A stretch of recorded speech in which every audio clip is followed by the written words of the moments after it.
How's it going, guys? I made this video so that I could hopefully get some feedback on my designs. Any tips, ideas, or critiques that you have, I'm more than open to. I'll leave my email below, and go ahead and drop some comments in the comments area below. So I'll go ahead and get started. So, well, one more thing. Some of the items in this video, like this truck, the TV, a few other things, I imported from Google Warehouse, and some things like the tongue of this trailer and the axle and wheels are just placeholders. But I'll point those out as we get to it. So I'm going to go ahead and start with this roof rack. It is kind of a placeholder, but the actual roof rack that I plan on building should be, pretty close to this. Immediately underneath that roof rack, I'm just going to have a 6 foot by 6 foot piece of plywood, and I'm going to mount as many solar panels as I can to it. One of the things that's going to be unique about this is it'll double as an awning, so it'll come out depending on how far I really want to make it come out, but as far as maybe 6 feet out, and then I'm planning on just using steel rods to connect it to the wall, or to give it support to the wall.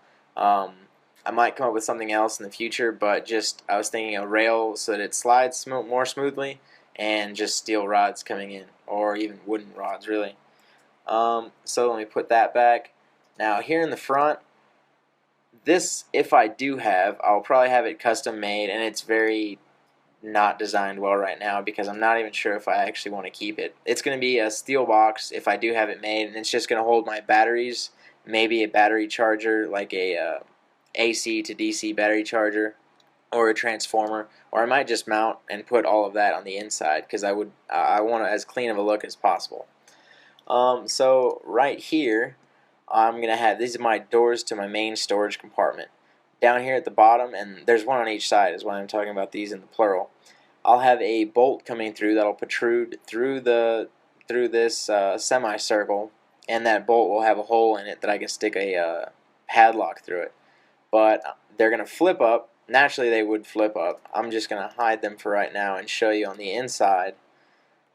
It's about 6 feet long, 4'4" wide, and a 1.5 feet tall. So I definitely have a lot of space under there. I think the main thing that I'll be storing under there would probably be water, extra water. But who knows? I could put a lot of things into there. So let's get to my rear hatch. First off, I'm not even too sure how to make a rounded edge like that, but I know that other people have made them, so it can't be impossible. I'll just have to figure it out for myself. And it'll flip up like this. When it's fully up, it should extend about a foot past the trailer, so I'll have a little bit of protection from rain and from sun. And yeah, I mean, it'll be pretty simple. I'll probably have hydraulic pistons, or whatever you call those things. Now down here, I'm going to have a steel plate that I'm just going to go ahead and refer to it as my tailgate. It's going to be the same thing, bolts coming through holes where I can put padlocks, but one unique thing about this is whenever I take it off, I'll get to what's behind it in a second, I plan on being able to mount it to some brackets that will just stay permanently attached to this side of the trailer, but that tailgate will double as a small table over here.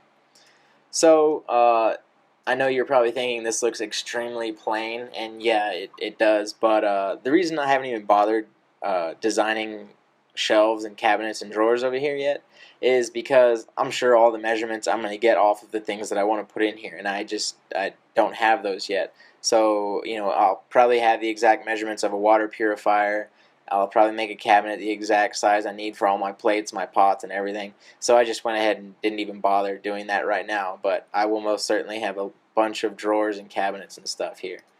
So here on the left, I am planning on having a pull-out just shelf, I guess, that's going to hold a cooler. So this cooler is the exact dimensions of a 45-quart Yeti cooler, but really any cooler I'm sure would be able to fit in this unit that I have here. Now down below here, these two wooden panels that you see, they're just going to be normal swing-out doors on a normal hinge. There's nothing fancy. There's nothing pull-out about them. But underneath there, I'm planning on putting water at the different storage bins that I've seen, I can put somewhere between 3 to 6 gallons of water underneath here and still have room for the other things that I plan on putting, like a small water pump and an accumulator so that I have water pressure to the sink. I'm not going to have a hot and a cold, and it's going to be subject to whatever temperature it is. But if I really did want hot, then I can use this, my full-size propane bottle, and this can pull out to be, let's see if I can do this. Yeah, kind of. No, it's really hard. But it'll pull out a full 2 feet, and down below will be my propane stove, and up on top to cover the propane stove will be a wooden countertop. So I can also have a wooden countertop for slicing or cutting or whatever, and below that, if I remove the countertop, I will have my propane stovetop, which will be nice. And I think, yeah, that's it for all the outside. Let me take you on the inside. So this door here is extremely simple. It's really just a placeholder. Now I don't plan on having a very intricate door, but I really haven't done a lot of planning for this at all. So we'll see. I'm sure it'll be easy though. Okay, now here we have a full-sized bed. Now a full-sized bed perfectly fits in here, minus the fact that I will have to chop 3 inches off the end of it. But I'm planning on having one of those memory foam mattresses to where I can just chop 3 inches off and it'll be no problem. Down here at the foot of the bed, I have a 32-inch TV that's scaled perfectly to how big a 32-inch TV is. Now, whenever I actually put it in here, I started thinking that that's way too big. So I might actually end up going smaller, but at least I know I can put it there. And as far as running the cables for it, I was thinking instead of all the hard work of trying to hide it in the walls, I'm just going to run it externally. The only place it'll really show is up there against the wall to where it'll mount, and I'll talk about in a second, or all my head unit will go. But I mean, I might even be able to hide wires behind crown molding. I could put crown molding in there, or I just don't really care. So behind here, one more thing that I will do is put a couple USB outlets, maybe one 110 outlet and a cigarette lighter outlet. Now, while I'm inside, let me change one thing. Camera, field of view. I'm going to go to 70. Kind of fisheye, but it helps when you're inside. Okay, so right here, the thing I'm going to talk about next is kind of a seat/table. So I have hinges both on top and bottom that I'll have a removable pin that I can pull out to where I can make it both a seat and a table. So whenever it's flipped down, it's going to be cushion topped. So I'll have cushions on top, and you hopefully won't be able to feel any of the wood or the steel underneath it. And whenever it's flipped up, oops, let me man, quit being gay. Whenever it's flipped up, it'll just be hardwood. So I can have it flipped down for a comfortable seat or flipped up for a table. Now, whenever it's flipped downwards, I'm planning on just having steel dowels that come in here and then go into the ground. And whenever it's flipped upwards and the hardtop's showing, I'm thinking I'll just have a cable that's coming from the ground or from the roof to the table. So just one steel cable, because I shouldn't put that much weight on this anyways. But whenever it's going down, it'll be my full body weight. There'll be one steel pin going in there, one in there, and then I'll have the same thing on the ground. I just didn't bother measuring all that out. So here are my shelves. Now, my indoor cabinets. It's kind of a similar situation as it is in the kitchen, to where all these sizes are subject to change. I do plan on putting the head unit of the TV somewhere in here. I could just put it loosely there, just sitting on top, or completely redesign this in total. The one thing for sure is this is a lot of storage space. This is 1 foot deep, and it's going to come down from the roof 2.5 feet. Now, the reason I didn't go all the way down to the floor is the same reason why I didn't go with, like everybody else, one full queen-size bed going a long ways, taking up all the space.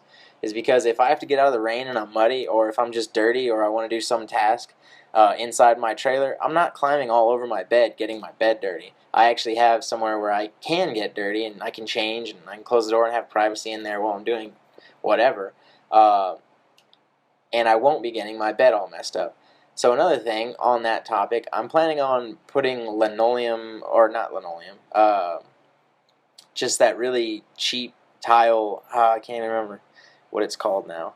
But an outdoor rug here and just some pretty much tile, something that's easy to clean here. And that will be it for the inside. That's about it. That chair, I measured, it's a 1'7" from the floor. It's a 1'7" long, so the seat is 1'7", and then it's actually 1'7" from the roof. It just so happened to be perfect like that. And that's actually a really comfortable height. I measured it out, and it's comfortable seating. So now I'm going to go ahead and start on the breakdown. So I'll pull off all these accessories, and we'll see what we're left with. And this is where we'll start getting the things that I really want help with. So give me 1 sec, and I will start hiding everything.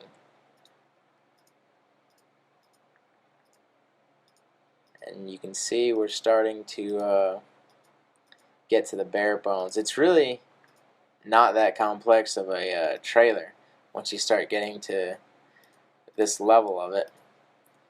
So, let me hide the table. Alright, so here we have a pretty bare bones trailer. I mean, there's really not that much complex about it. Even some of the things here won't come along until I have the funds for it, which could be, all in all a year. So, as for the skin, that's one thing that I'm open to suggestions about. I've thought about the different things that I can do. One of the things that I'm thinking is maybe put 1/4" plywood all on the outside everywhere, except for the roof. Maybe I'll put half inch just for the extra support. And then putting some kind of adhesive and aluminum siding. If I do aluminum siding, I'm sure I'm going to have to paint it something neutral because it is an off-road outdoor trailer and I want it to blend in the wild. I'm not going to ride around in aluminum. But aluminum is definitely one option as long as I paint it. Otherwise, I could just go a little thicker on the plywood and then seal it and paint it again. So I'm really not decided on how I'm going to do the skin of this. But let's go ahead and remove that, and I'll expose my frame. Now my frame is 2" by 3" by 3/16" steel. And I'm having the trailer completely built for me, but I'll talk more on the trailer in a little bit. Let me remove a few more things. Okay, so on the inside, I do plan on having 1/4" wood. Still open for suggestions if you think I should go thicker or I don't need so much. But there are a few things I'm going to mount that I do want a little bit of thick wood for. But this I haven't removed yet because I just want to show you that for this and the TV, I have a 2x4 immediately on the other side and a 2x4 right there. So I can mount the TV into a 2x4, and I can mount both of these brackets onto 2x4s. So I did plan that out, and that's why these 2x4s are here. Now, I think what I'm going to do is go ahead and remove the frame, and then you'll have a better look at these 2x4s, and you can tell me what you think. So the next few seconds, I'll just kind of be panning around, and whoops, and you can tell me. You can, I guess, take a good look at, gosh, the frame. Fucking minute click. Oh man. There we go. Alright, yeah, so I guess what do you think of this framing? I went with 2 inches on anywhere that came inwards, because had I put 4 inches, I mean that's just taking away 9 inches of my livable space. Now I have the bed frame pretty well built, but that's kind of for the inside and for the outside. Obviously, I'm not going to have that much weight actually on the bed, just my own body weight at most. I mean, I could have 300 pounds on there, but on the inside it's kind of too, anything that comes in I don't want bouncing around while it's being towed. I don't want it to break just the 1/4 inch plywood that it would otherwise be touching. So let me go back while I'm outside. Field of view, I think it was at 35. Yeah, okay. Yeah, that looks a little bit better. Anyways, so here's some panning around of it.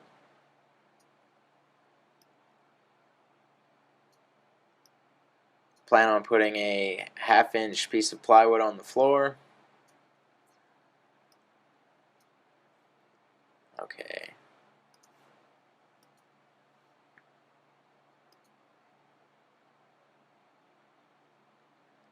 Frame.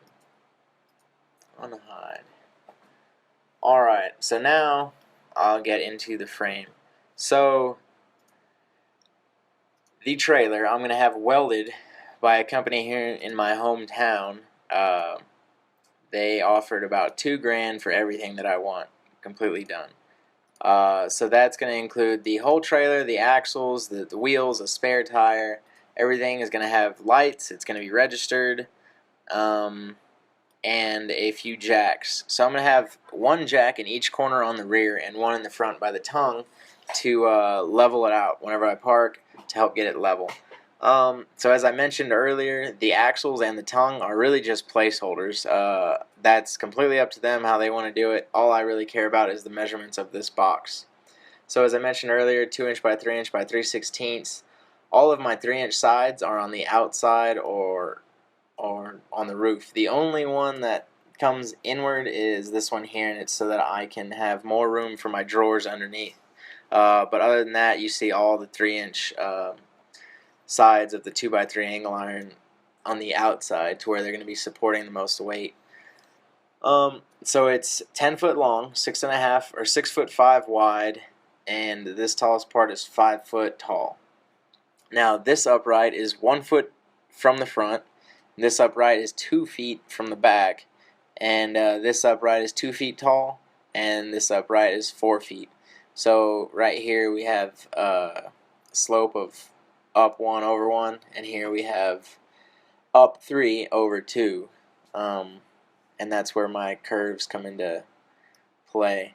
And that's really the only thing that makes this anything teardroppy. I have no curves on the bottom, so I really don't think I should be calling it a curve or a teardrop trailer, more a camper trailer. But yeah, that's pretty much it. So go ahead and tell me any advice, any tips that you can think of. I'm open to anything. And this truck I imported, and I scaled it up to the same size as my truck. I have a newer Tacoma, just so that I could see what it'd look like whenever it's hooked up. But let me know what you guys think. Constructive criticism is definitely welcomed. I can use it.